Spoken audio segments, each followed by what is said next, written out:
आज हम लोग 6 क्लास का हिस्ट्री का सेकंड वीडियो बना रहे हैं। ठीक है, एनसीईआरटी का चैप्टर नंबर 2 आरंभिक मानव की खोज में और एससीईआरटी का चैप्टर नंबर 3 प्रारंभिक समाज।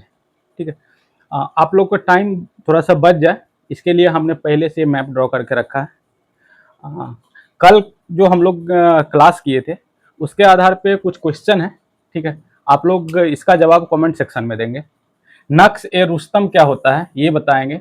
सारे कुना क्या है, ठीक है, फूल ए दुरांत क्या है, कारतूस और बीसीए। ये 5 क्वेश्चन आपके लिए हैं और कल के क्लास में हम ऑलरेडी इस क्वेश्चन को डिस्कशन कर चुके हैं, इसीलिए आप लोग कमेंट बॉक्स में आके इसका आंसर जरूर देंगे। अब आइए हम लोग चैप्टर शुरू करें।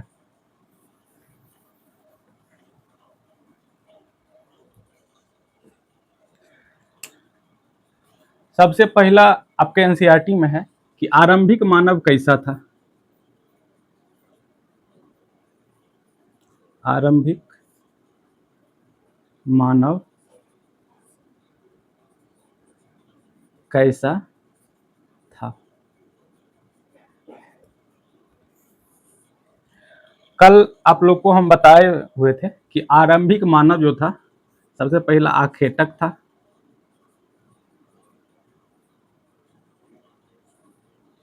और दूसरा बात बताए थे कि आरंभिक मानव संग्राहक था। संग्राहक। तो कल हमने बताया था कि आखेटक और संग्राहक को अगले वीडियो में हम लोग अच्छे से पढ़ेंगे। तो आखेटक का क्या मतलब होता है? आखेटक का मतलब होता है घुमंतु, यानी घूम घूम के जीवन व्यतीत करना। कभी यहाँ है, कभी यहाँ चला गया, कभी यहाँ चला गया, कभी यहाँ चला गया। ठीक है, इसको हम लोग बोलते हैं आखेटक या घुमंतु। तो ये घूम क्यों रहे हैं, एक जगह अस्थायी रूप से रह के क्यों नहीं अपना जीवन व्यतीत कर रहे हैं? तो आइए हम लोग देखते हैं कि घूमने का रीजन क्या है। इसका घूमने का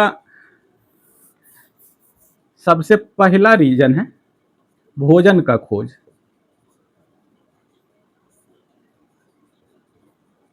ये अपने भोजन के खोज में घूम रहे हैं। तो क्या है कि कहीं एक जगह मान लिया जाए यहाँ रह रहे हैं, ठीक है, यहाँ इस जगह पे रह रहे हैं, तो इस जगह पे ये लोग क्या है कि ये लोग अभी खेती नहीं करना सीखे हैं। ये लोग अपने से कुछ उपजा नहीं रहे हैं। ठीक है, तो ये लोग क्या करेंगे कि जो इस आसपास में है, ठीक है, फल है, फूल है, मध है, ये सब का सेवन करेंगे। ठीक है, और साथ में जो इस आसपास में जानवर जो भी है उसका शिकार करके खाएंगे। तो सबसे पहला बात है कि भोजन का यहाँ क्या हो गया, भोजन का खोज करा था। तो सबसे पहला घूमने का रीजन है भोजन की कमी हो गया। ठीक है, उस जगह पे जितना भी यानी जंगली फल फूल थे उसको खा लिया, उस जगह पे जो भी जानवर थे उनका शिकार कर लिया। अब इनको यहाँ भोजन का समस्या होने लगा, यहाँ भोजन मिलने लगा। ये लोग क्या किए, कहीं और चले गए। ठीक है, फिर वहां खाए। तो क्या है कि भोजन की कमी हो गई। दूसरा बात है कि इनके साथ कुछ जानवर रहते थे, जैसे कुत्ता रहते थे, बकरी रहते थे। ठीक है, तो जानवर का भोजन का कमी हो गया, जानवर के भोजन की कमी। अब इनके साथ बकरी है, यहाँ पर ये रह रहे थे, यहाँ के पूरे इलाका का यानी बकरी जो है सो घास चर ली। ठीक है, जो कुत्ता था वो उसके यानी जो शिकार करते थे कुत्ता, जो खाते थे मांस छोटा छोटा जानवर का, वो खत्म हो गया। तो क्या है कि इनका जानवर क्या हुआ कि धीरे धीरे शिफ्ट करने लगा। जैसे ये इलाका में रह रहे थे, यहाँ तक घास चढ़ लिए, ठीक है, ये इलाका में अब यहाँ घास बचाने इनका जानवर खुद शिफ्ट कर रहे हैं, खुद शिफ्ट कर रहे हैं किसी खास इलाका में। ठीक है, तो ये लोग भी जानवर के साथ आगे की तरफ शिफ्ट कर जा रहे हैं। तीसरा रीजन क्या है कि ऋतु परिवर्तन हो जा रहा है। ऋतु परिवर्तन, ऋतु परिवर्तन हुआ, कहने का मतलब है कि ये यहाँ रह रहे थे और यहाँ अचानक बहुत ज्यादा बारिश होने लगा। ठीक है, यानी ऋतु परिवर्तन के साथ साथ बारिश होने लगा। बारिश के कारण पूरा इलाका में पानी से भर गया। ठीक है, तो ये जो है तो कहीं ऊंचा जगह पे यानी जाने को सोच रहे हैं और किसी ऊंचा जगह पे चल जाएंगे जहां इनके लिए सुरक्षित है, यहाँ बाढ़ आ जाएगा। ठीक है, तो ऋतु परिवर्तन। उसके बाद मान लिया अगर यहाँ कश्मीर में रह रहे हैं, ठीक है, और यहाँ जो है ठंड के मौसम में यानी इतना ज्यादा बर्फबारी होता है कि चारों साइड बर्फ जम गया, चारों साइड बर्फ जम गया, तो इनके लिए भोजन की कमी हो गई, इनके साथ जो पालतू जानवर रह रहा है उसके लिए भोजन की कमी हो गई। तो ये लोग क्या करेंगे, फिर शिफ्ट कर जाएंगे इधर दक्षिण की तरफ, जहां यानी इनको भोजन और पानी मिले, ठीक है। और सबसे प्रमुख स्रोत है जल, सबसे प्रमुख घुमंतु होने के कारण है जल स्रोत।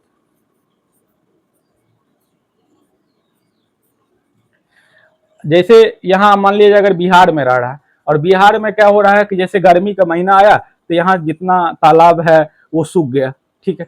तो क्या है कि ऐसा इलाका में शिफ्ट करेंगे जहां इनको पानी मिले, और पानी के किनारे ही ये लोग बसते हैं। सबसे पहला बात है, आप देखिएगा कि आरंभिक मानव जहां भी बसे हैं तो किसी न किसी नदी के किनारे बसे हैं।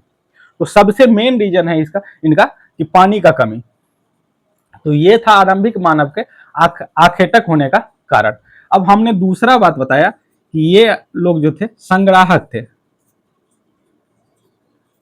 संग्राहक का मतलब है अपने साथ भोजन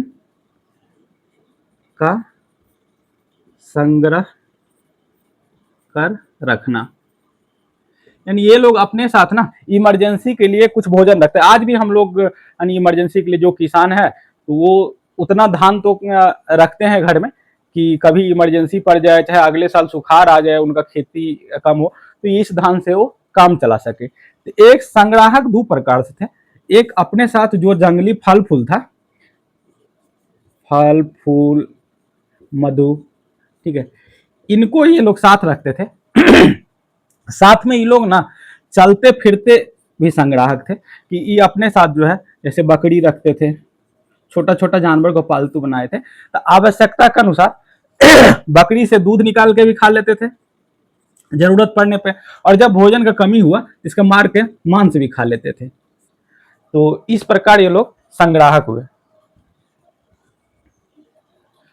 अब हम लोग देखेंगे कि ये लोग जो शिकार करते थे, ये लोग तो अभी खेती नहीं करना सीखे हैं, ये लोग शिकार पर निर्भर थे। तो शिकार करने के लिए कुछ औजार रखते थे, ठीक है।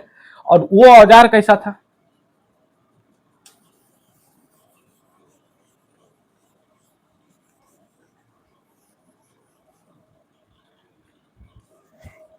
ये लोग अपने साथ क्या रखते थे, औजार रखते थे, जिससे औजार का क्या काम था, शिकार करना, ठीक है, जमीन खोदना,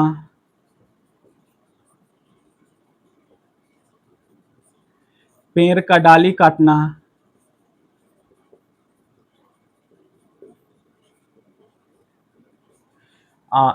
इसलिए ये लोग औजार रखते थे। इनका औजार किस चीज का था, इनका औजार हुआ करता था पत्थर का, पत्थर यानी पाषाण,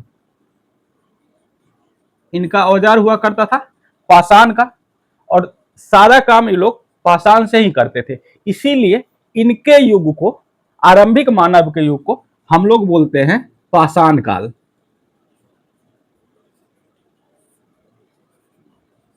आरंभिक मानव के युग को हम लोग पाषाण काल क्यों बोले, कि इन लोगों का पूरा जीवन पत्थर के उपकरण पर निर्भर था, इसीलिए हम लोग इनको बोलेंगे पाषाण काल। और ये हमको पाषाण काल में ये लोग रहते थे, पाषाण इनका जो हथियार था, औजार था, ये पत्थर का था, ये हमको कहीं ना कहीं मिला है, ठीक है। ये इनका जो औजार है पत्थर का, ये हमको जहां मिला है उसको हम लोग बोलेंगे उस जगह को पुरा स्थल। जिस जगह पे हमको ये औजार मिला है उसको हम लोग बोलेंगे पुरा स्थल। अब हम लोग क्या है कि ये पाषाण काल पढ़े हैं ना, तो पाषाण काल को तीन तीन भाग में विभाजित किया गया है, ये देख लीजिए। ये जो पाषाण काल है ना, ये तीन भाग में है। एक है पूरा पाषाण काल, ये पूरा पाषाण काल का यानी कब से कब तक काल है, ये पूरा पाषाण काल 20 लाख ईसा पूर्व से 12,000 ईसा पूर्व तक का काल है। इस समय में जो इनका हथियार होता था ना, वो नुकीला नहीं होता था, यानी भोथर टाइप का, ऐसे पत्थर लिया ऐसे और चूर चूर के फोड़ फोड़ के यानी किसी जानवर को मार दिए, ठीक है। बहुत मेहनत लगता था, यानी इनका हथियार एकदम यानी धारदार नहीं था, बहुत यानी भोथर टाइप का था। यानी कैसा हथियार था? भद्दा हथियार था, यानी इसमें चमक भी नहीं था, धार भी नहीं था। उसके बाद हम लोग दूसरा पढ़ेंगे मध्य पाषाण काल।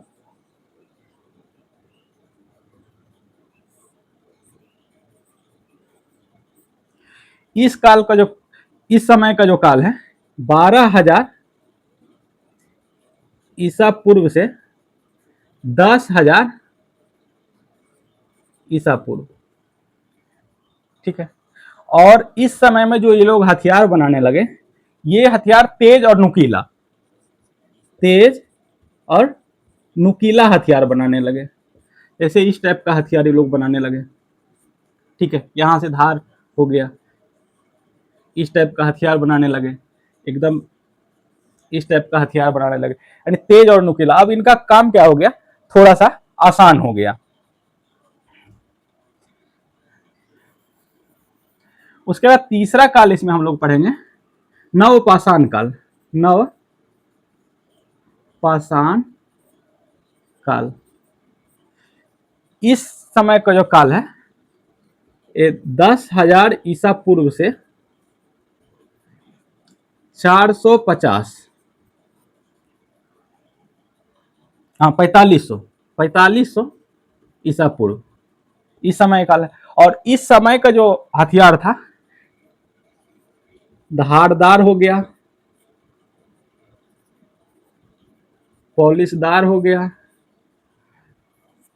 और जो हथियार था वो थोड़ा सा छोटा हो गया। अब क्या है कि ये पूरा पाषाण काल को हम लोग 3 भाग में बांटते हैं। पूरा पाषाण काल को भी हम लोग 3 भाग में बांटते हैं। क्या? उच्च पूरा पाषाण काल, मध्य पूरा पाषाण काल, और तीसरा निम्न पूरा पाषाण काल, ठीक है। ये जो पूरा पाषाण काल था, ये पूरा पाषाण काल ना हिम युग था, यानी पूरा धरती पे बर्फ ही बर्फ था, ठीक है। और इस समय का जो मानव था आग से परिचित नहीं थे, आग का खोज इन्होंने नहीं कर पाया था, ठीक है। ये लोग जो है कहीं बसते नहीं थे, यानी अस्थाई नहीं हुए थे, ठीक है। और अनाज से भी अपरिचित थे, यानी अनाज भी से भी ये लोग अपरिचित थे। ये हो गया पूरा पाषाण काल। ये जो मध्य पाषाण काल है, इसको मिटा दे यहां सामने में लिखने के लिए। मध्य पाषाण काल में क्या हुआ, जो ये जो बर्फ था यानी हिम था, अब हिम धीरे धीरे पिघलने लगा। हिम पिघलने लगा तो क्या हुआ कि जब बर्फ फटा तो मैदान का विकास हुआ, मैदान निकला, और मैदान पे क्या हुआ? घास उगने लगा। तो मध्य पाषाण काल में मैदान बना और घास उगने लगा। और नव पाषाण काल में इस समय में हम लोग आके जब घास उग गया, मैदान का विकास हो गया, तो हम लोग क्या करने लगे? इस टाइम में आके कृषि करने लगे, पशुपालन करने लगे, यानी पशुपालन पहले शुरू किए और कृषि बाद में किए, ठीक है। उसके बाद आग का खोज कर लिए, पहिया बना लिए, और अस्थाई बसना शुरू कर दिए, अस्थाई रहना शुरू किए। तो ये था आपका पाषाण काल। और पाषाण काल इसका नाम क्यों पड़ा ये आप लोग को हम बता दिए। अब हम इस मैप पे आएंगे और इस मैप के बारे में जानकारी लेंगे कि हम पहले से इस मैप को क्यों बना के रखे थे, इसका क्या इंपॉर्टेंट है। आप देखिएगा आपके एनसीईआरटी और एससीईआरटी दोनों बुक में एक मैप दिया हुआ है, ठीक है, और मैप में बहुत सारे स्थल को दर्शाया गया है। तो उसमें कुछ इंपॉर्टेंट स्थल को हम लोग लिए हैं, करीब 11-12 इंपॉर्टेंट स्थल के बारे में हम लोग आज डिस्कशन करेंगे। तो सबसे पहला स्थल हम लोग देखेंगे मेहरगढ़। ये मेहरगढ़ यहाँ क्या है, अफगानिस्तान है ये वाला इलाका, और ये वाला पूरा इलाका पाकिस्तान है। तो ये मेहरगढ़ जो है तो पाकिस्तान के बलूचिस्तान प्रांत में है। यहाँ पर एक दर्रा है जिसको बोलन दर्रा बोलते हैं, ठीक है, वहीं पर ये जगह है मेहरगढ़। ये मेहरगढ़ के बारे में हम आपको पिछला वीडियो में बता चुके हैं, आज थोड़ा सा एक्स्ट्रा जानकारी देंगे। तो सबसे पहला जगह हम लोग कौन सा पढ़ेंगे, मेहरगढ़। ये कहाँ है, पाकिस्तान के बलूचिस्तान में। और इसके बारे में हम आप लोग को बताए थे कि मेहरगढ़ से कृषि का भारतीय उपमहाद्वीप में, भारतीय उपमहाद्वीप में कृषि का प्राचीनतम साक्ष्य मिला।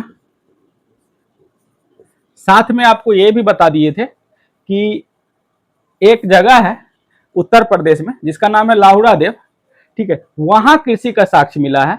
तो क्या है कि लाहुरा देव के खोज होने के बाद जो हम लोग मेहरगढ़ को पहले बोलते थे कृषि का प्राचीनतम साक्ष्य, वो हट गया, अब लाहुरा देव को ये वाला जगह मिल गया। तो तो क्या है कि हमारे एग्जाम में अगर एग्जाम्पल में लाहुरा देव दिया हुआ है तो हम लोग मेहरगढ़ को नहीं मारेंगे, ठीक है, लेकिन अगर एग्जाम्पल में ऑप्शन में लाहुरा देव नहीं दिया हुआ है तो हम लोग अभी भी आंसर मेहरगढ़ को ही मारेंगे। मेहरगढ़ के बारे में एक चीज बताए थे कि यहां विश्व का प्राचीनतम कपास के खेती का प्रमाण मिला, ठीक है। अगर कपास के खेती का प्राचीनतम साक्ष्य बोलेगा तो हो जाएगा मेहरगढ़। भारतीय उपमहाद्वीप का मतलब हम आपको पिछला वीडियो में बता दिए थे। इस मेहरगढ़ में और क्या मिला, हाँ एक चीज और, ये मेहरगढ़ जो है सो नव पाषाण कालीन स्थल है। ये मेहरगढ़ नव पाषाण, आपको अभी पूरा पाषाण नव पाषाण पढ़ा है, ये नव पाषाण कालीन स्थल है मेहरगढ़। मेहरगढ़ में और क्या मिला, यहां मेहरगढ़ में अंडाकार कब्र मिला, अंडाकार कब्र। इस मेहरगढ़ में ना आदमी को जैसे दफनाते थे तो आदमी के कब्र में 2-3 चीज मिला, एक धार्मिक वस्तु और दूसरा चीज मिला साथ में बकरी। आदमी के साथ बकरी को भी दफना दिया जाता था। तो क्वेश्चन पूछेगा कि आदमी के साथ बकरी के दफनाने का साक्ष्य कहां मिला, मेहरगढ़ में। और हम लोग आदमी के साथ बकरी और धार्मिक वस्तु को क्यों दफनाते थे, इसका रीजन ये है कि जो प्राचीन मानव थे ये सोचते थे कि इन जैसे अभी आदमी को खाने के लिए जरूरत है, पूजा करता है, तो इनका मानना था कि आदमी जब मर जाएंगे तब भी इनको इस चीज का जरूरत होगा, इसलिए उनके जो बच्चे लोग थे तो जब भी उनको दफनाते थे तो साथ में वो चीज देते थे कि इनका यानी मरने के बाद भी वो भोग कर सके, ठीक। तो मेहरगढ़ से आपको बता दिए कपास के खेती का प्राचीनतम साक्ष्य मिला। अब मेहरगढ़ में हम लोग बस इतना ही। अगला जगह हम लोग पढ़ेंगे, यहीं पर पढ़ा देते हैं, बुर्ज होम। ये बुर्ज होम का हम थोड़ा सा चर्चा पिछला वीडियो में कर चुके हैं, आप लोग को याद होगा, थोड़ा सा स्मरण कीजिएगा। हम लोग बुर्ज होम जगह का नहीं बात किए थे, हम लोग बुर्ज का बात किए थे कि बुर्ज क्या होता है, एक वृक्ष होता है और इसके छाल पर हम लोग पांडुलिपि लिखते थे, पांडुलिपि लिखते थे। तो बुर्ज होम का मतलब है कि जिस इलाका में है यानी बुर्ज वृक्ष का घर है, ठीक है, तो उस इलाका में बुर्ज वृक्ष बहुत होगा। तो ये बुर्ज होम कहाँ है? अभी भारत में कश्मीर है, कश्मीर में ये बुर्ज होम है। और ये बुर्ज होम भी ना नव पाषाण कालीन स्थल है। बुर्ज होम भी नव पाषाण कालीन स्थल है। यहाँ का सबसे इंपॉर्टेंट चीज हम लोगों को क्या मिला? यहाँ सबसे इंपॉर्टेंट चीज मिला गर्तावास। गर्तावास का मतलब गड्ढा घर। आदमी जो रहते थे, यानी जैसे ये जमीन है तो इसको यहां बीच से खोद दिए और यहां पे सीढ़ी बना के ये अंदर में घर बना लेते थे, ठीक है, ये अंदर में घर बना लिए और यहां रहते थे सीढ़ी बना के, ठीक है। तो यहां क्या है कि लोग क्यों अंदर में यानी गर्तावास बना के रहते थे? तो सबसे पहला बात है कि ये जगह है कश्मीर में, यहाँ बुर्ज होम। यहाँ पर क्या होता है कि ठंड में बहुत ज्यादा ठंड पड़ती है, पूरा इलाका में बर्फ से जम जाता है। ये ठंड से बचने के लिए यहाँ घर बना के जमीन के अंदर रह रहे थे, इनको ठंड कम लगे। और दूसरा रीजन कि इस इलाका में कुछ जानवर भी थे जो आदमी पे हमला करते थे, उनसे बचने के लिए ये गर्तावास बना के रहते थे। और यहाँ मिला क्या? यहाँ मिला आग। इनके घर के बाहर भी आग मिला और इनके घर के अंदर भी यानी राख मिला। तो इससे लोग ये अंदाज लगा रहे हैं कि मौसम के हिसाब से कभी बाहर खाना बनाते थे, कभी अंदर खाना बनाते थे। और यहां गर्तावास के बाद सबसे इंपॉर्टेंट, एग्जाम में बहुत पूछता है, यहां कब्र में कुत्ता मिला, आदमी के साथ कुत्ता दफन हुआ मिला, ठीक है। तो बोला यह जाता है कि मालिक के साथ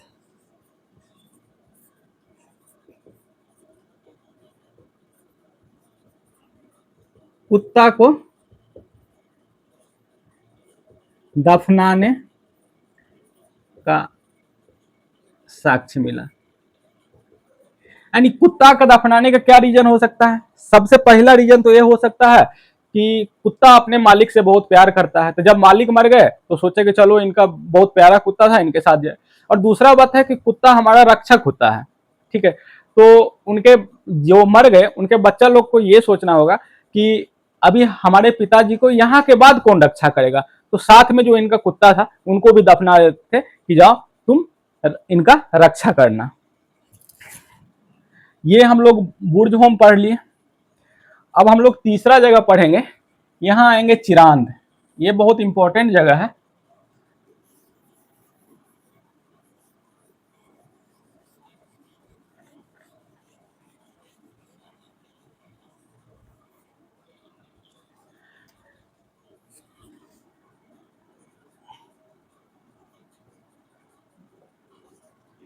चिरांद जो है सो बिहार में है। बिहार का एक जिला है सारण, इसका जिला मुख्यालय है छपरा, ठीक है। ये चिरांद बिहार में मिला और ये चिरांद जो है सो नवपाषाण कालीन स्थल है।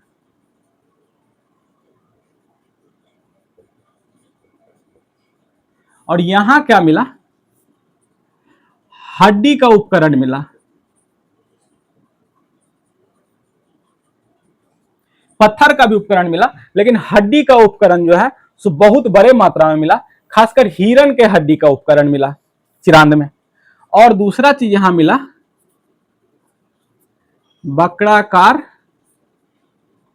झोपड़ी। ये चिरांद को हम लोग ये दो कारण से याद रखेंगे। हम लोग चौथा जगह पढ़ेंगे दाओजली हेडिंग। दाओजली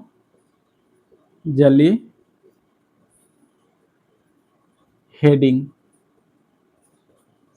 ये दाओजली जो हेडिंग है ना, ये भी नवपाषाण कालीन स्थल है। नवपाषाण कालीन स्थल है और यहां भी आदमी का बसने का पुराना साक्ष्य मिला। और ये जगह है कहां? मेघालय में। कल आप लोग को मेघालय में बताए थे गारो, खासी और जयंतिया की पहाड़ी, वहीं पर यह जगह है दावोजली हेडिंग। पांचवा जगह है कोल्डिहवा।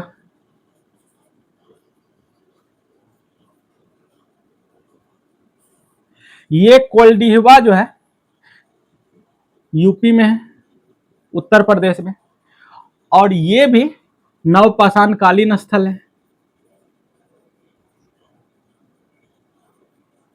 नवपाषाण कालीन स्थल है। और कृषि का साक्ष्य यहां मिला, कृषि का साक्ष्य मिला, और यहां कृषि में चावल का साक्ष्य मिला। ठीक है, पहले अगर क्वेश्चन होता था कि चावल का सबसे पहला साक्ष्य कहां मिला, तो हम लोग कोल्डिहवा बोलते थे। लेकिन जब उत्तर प्रदेश में लाहुला देव में चावल हमको मिल गया, तो अब क्या है कि ये चावल का साक्ष्य पहला बोलेगा तो लाहुला देव होगा। अगर वो एग्जाम्पल नहीं रहे तो हम लोग कोल्डिहवा को ही मारेंगे। ये 5 जगह हो गया। छठा जगह हम लोग पढ़ेंगे महागढ़ा।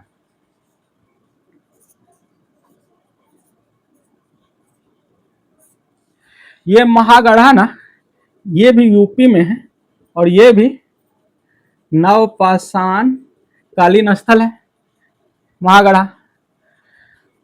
यहां पर सबसे विशेष चीज क्या मिला कि एक झोपड़ी था ऐसे, और वो जो है कुछ पिलर पे खड़ा था, कुछ पिलर पे, ये खंभा पे खड़ा था। ठीक है, और ये पिलर जो है 2225 पिलर था।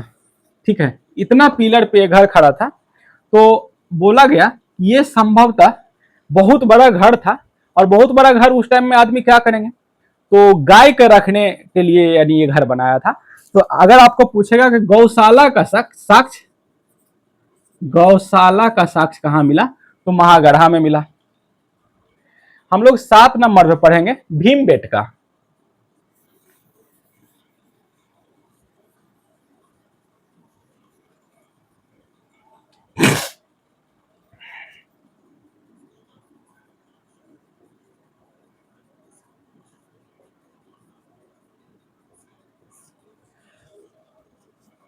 ये भीमबेटका जो है सो मध्य प्रदेश में है, और मध्य प्रदेश में एक जगह है यानी जिला है रायसीना। ये रायसीना जिला में मध्य प्रदेश में भीमबेटका मिला। यहाँ का सबसे इंपॉर्टेंट चीज क्या है कि ये स्थल जो है ना, ये स्थल यहाँ पर पूरा पाषाण काल से, पूरा पाषाण काल, मध्य पाषाण काल और नव पाषाण काल, यानी तीनों जगह का यहां से साक्ष्य मिला है। और यहां क्या मिला, गुफा मिला। और कितना गुफा मिला, 700 गुफा मिला। भीमबेटका में 700 गुफा मिला, और 700 गुफा मिला। ये गुफा का विशेषता क्या था, ये गुफा में जो है ना, तो शैल चित्र था। शैल चित्र यानी गुफा के जो दीवार थे उस पे बहुत सारे चीज का चित्र बना हुआ था। तो इस 700 गुफा में से कितना गुफा में शैल चित्र मिला, 475 गुफा में शैल चित्र मिला। ठीक है, और इस शैल चित्र में 16 रंग का प्रयोग किया गया। आप समझ सकते हैं कि उस टाइम में 16 रंग का प्रयोग करने का मतलब ये लोग कितना विकसित थे।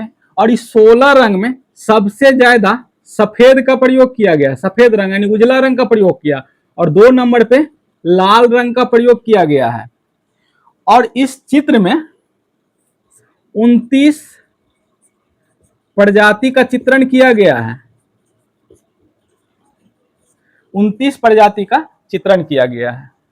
ये हम लोग पढ़ लिए भीमबेटका। अब हम लोग 8 नंबर पे पढ़ेंगे हुसंगी।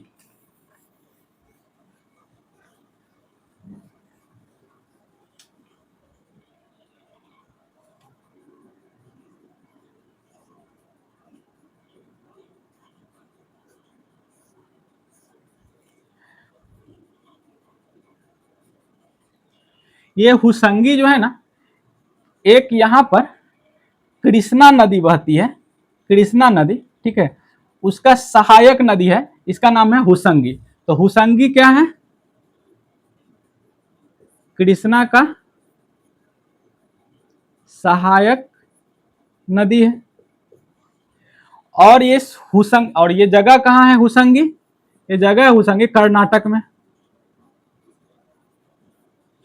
और इस जगह का इंपॉर्टेंट है कि ये जगह पूरा पाषाण कालीन जगह है हुसंगी। और ये हम लोग पढ़ क्यों रहे हैं, इसका इंपॉर्टेंट है, ये पूरा पाषाण कालीन है। और दूसरा बात है, यहाँ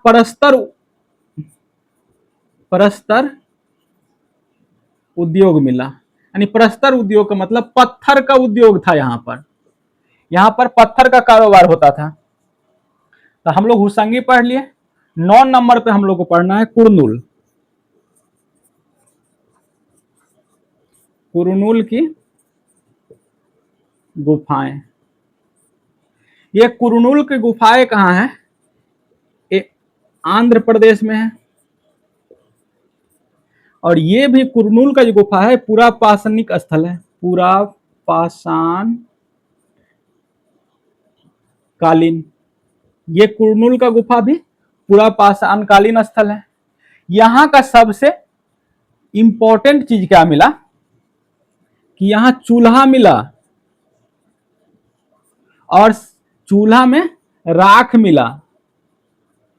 तो आप बोलिएगा कि आप तो बोले थे कि नव पाषाण काल में आग का खोज हुआ, लेकिन यहाँ कुरनूल की गुफा में मिल गया और ये पुरान पाषाण कालीन स्थल है। चूल्हा और राख जरूर मिला, लेकिन अभी तक उतना प्रमाण नहीं मिल पाया इसके बारे में कि हम बोल सके कि आग का खोज पूरा पाषाण काल में ही हो गया था। और यहां पर कुछ कंकाल मिला है, जिससे ये अंदाजा लगाया जाता है कि यहां पर नर बलि होता था, यानी नर का बलि दे दिया जाता था। उसके बाद हम लोग 9 जगह पढ़ लिए।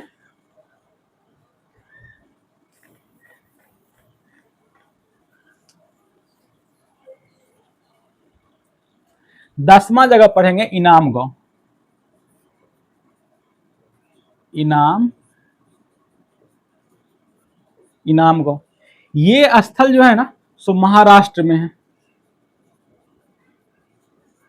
और ये जगह जो है ना ताम्र पाषाण कालीन है, ताम्र पाषाण कालीन। यानी ये जगह जो है, सबसे पहले हम लोग पत्थर का उपयोग करते थे, धातु में सबसे पहले हम लोग तांबा का खोज किए।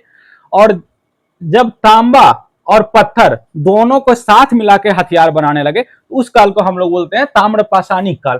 तो ये इनाम गांव जो है सो ताम्र पाषाणिक कालीन जगह है। हम लोग 11 नंबर में पढ़ेंगे पैसरा। ये आपके एनसीईआरटी में नहीं दिया हुआ है, ये एससीईआरटी यानी बिहार टेक्स्ट बुक में दिया हुआ है पैसरा। ये पैसरा जो जगह है ना, ये बिहार में है और बिहार के मुंगेर जिला में है। मुंगेर जिला में, बिहार के मुंगेर में है। और ये भी जगह जो है पूरा पाषाण कालीन है।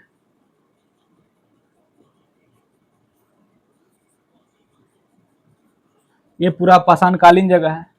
यहां का सबसे मेन चीज क्या है कि यहां कुछ औजार मिला। ये औजार जो है सो पत्थर के औजार थे, ठीक है।